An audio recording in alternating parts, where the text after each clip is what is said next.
وده عكس ناقد رياضي وكان لاعب قديم في الكونغو اسمه رضا عبد العال الكونغولي. رضا عبد العال الكونغولي طلع بعد المباراة على القناة بتاعته وكان زعلان من الحكم وزعلان من الفار وبيتهم المخرج وبيقول معروف انتمائه. رضا عبد العال الكونغولي، فاحنا عندنا رضا عبد العال المصري. رضا عبد العال المصري ده كان لاعب كرة عظيم وراجل طيب جدا جدا وانا بحبه، سواء كان في الزمالك او في الاهلي لاعب كرة جامد. لكن طب ما تيجوا نشوفه الاول، تعالوا شوفوا قال ايه وبعدين هقول. لكن زي النهارده كرة النهارده دي انا ما اعرفش ان الحكم ملوش ذنب، الحكم حسب جون، انما الفار انت اتدخلت الكوره الاتنين في الهوا وجايب طب اعمل زوم على الكوره، قرب الزوم على الكوره عشان نشوفها جت في ايد الراجل ولا لا. انما اللي احنا شايفينه ان رامي ربيعه اخر واحد عملها بدماغه والكوره مش شايفينها جايه في اتجاه الايد ولا ما جاتش في الايد.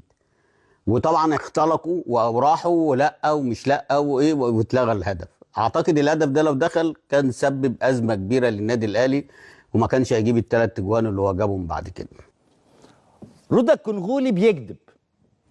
رضا بتاع الكونغو اللي بيدافع عن فريق مازيمبي بيكذب، لان لا لاعيبه الاهلي اعترضوا ولا جمهور الاهلي اعترض ولا احنا بنتفرج اعترضنا. كابتن رضا عبد العال في هذا الفيديو قال، وانا كان نفسي الزملاء يجيبوها، يعني هم قطعوا الفيديو وهو بيتكلم عن المخرج الذي ينقل المباراه وهو كان يقصد الاستاذ محمد نصر، وقال ما هو معروف انتمائه، لانه في الكونغو طبعا لازم يشككوا في كل حاجه. عايز اقول للكابتن رضا عبد العال الكونغولي، لو كانت المساله نقدا رياضيا لانحنينا وقبلنا ما تقول، لكن اذا كانت كراهيه او بحثا عن ترند فلن يكون لك تاريخ في الكونغو. كابتن رضا عبد العال المصري طبيعي لما يطلع هيفرح ان فريق مصري فاز. 2، الكابتن رضا عبد العال المصري كل الحكام طلعوا قالوا الكرة هاندبول وحيوا الست بتاع موريشيوس اللي قاعده في الفار جوه اللي شافت الهاند والكرة جايه كده. اللي مش فاهمه الكابتن رضا عبد العال الكونغولي، مع ان مازيمبي فرقه كبيره والكونغو عندها كرة من زمان، مش عارف الكابتن الكونغولي مش متابع ليه. الفار ليس للمخرج سيطره على الفار. المخرج غلط انه ما خلاناش نشوف الهاند وما عادهاش ابدا. كان بيجيب الكرة على الجون جون وكلنا رحنا على انها جون. المخرج ملوش علاقه، الكاميرات متوصله على الفار مباشره يا كابتن. الكونغو ما وصلتكوش التقنيه. التقنيه بتقول انك انت منعزل تماما وبتجيب اللقطات بتاعتك لانك واخد من كل الاتجاهات. الست شافتها هاندز، الحكم حسبها جون. وفي القانون يا كابتن رضا يا كونغولي، مش عارف في الكونغو عندكم فار ولا لا، الفار الحكم ما يروحش لو اوفسايد. الحكم ما يروحش لو الكره اوفسايد، الفار بيقول له اوفسايد تبقى اوفسايد، لانه بيعمل خطوط اوتوماتيك. لما بيبقى في كارت احمر يستحقه لاعب او لا يستحقه او ضربه جزاء او هدف، الفار شايفه كده بيقول للحكم تعالى شوف بنفسك وقرر. نبقى رايين، احنا لينا راي مختلف عن رايك. المخرج كمان الاستاذ هشام عوادود مش الاستاذ محمد نصر. طيب هو كان بيتكلم على انه محمد نصر في الميغا برضه. انتوا عارفين اللغه الكونغوليه صعبه، فكان فاهم ان ده مش هيوصل للمصريين. فالحكم راح عادوا الكره مره واثنين وثلاثه، الكره جايه في ايده وطايره زي ما هي وجت جول. والاهلي واقف علشان يسنطر الجول.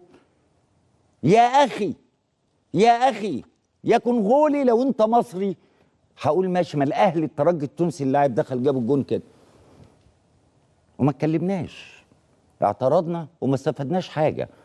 فانا مصري هقول الحمد لله انهم غلطوا.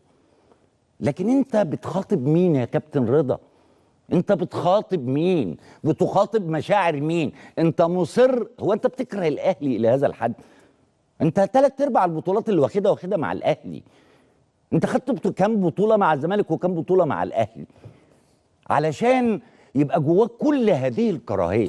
طب جمهور الاهلي بيتطاول عليك، اوكي، خليك موضوعي، ملهاش دعوه، خليك موضوعي، خليك مصري يا مصري، خليك مصري وقول الحمد لله، قول برافو لفرقه لعبت كويس، ما تبقاش على طول قاعد تكسر. على فكره بيعمل كده مع الزمالك كمان، عشان هو مش هو ما بيعملش كده لحساب الزمالك، هي لا كراهيه لا ترند، مفيش حاجه ثالثه، لان ده مش نقد، ده مش نقد، ده حد بيدور على اتجاه مختلف. كل الناس طالعه تقول الاهلي لعب حلو قوي، وده طالع يقول لك كولر ما عملش حاجه، لو دخل الجون ده كان خلاص. في ايه يا عمي؟ نتمنى ان تراجع نفسك يا كابتن رضا عبد العال، وبص الكابتن رضا المصري، فكروا بتاريخه وفكروا ان الناس بتحبه لانه انسان طيب، ما يخليش الترند او الكراهيه تعميه. شكرا لكم يا جماعه، وبعد اذنكم لايك وشير، واللي ما اشتركش في القناه يشترك ويفعل زر الجرس عشان يوصلوا كل جديد وحصري. سلام عليكم.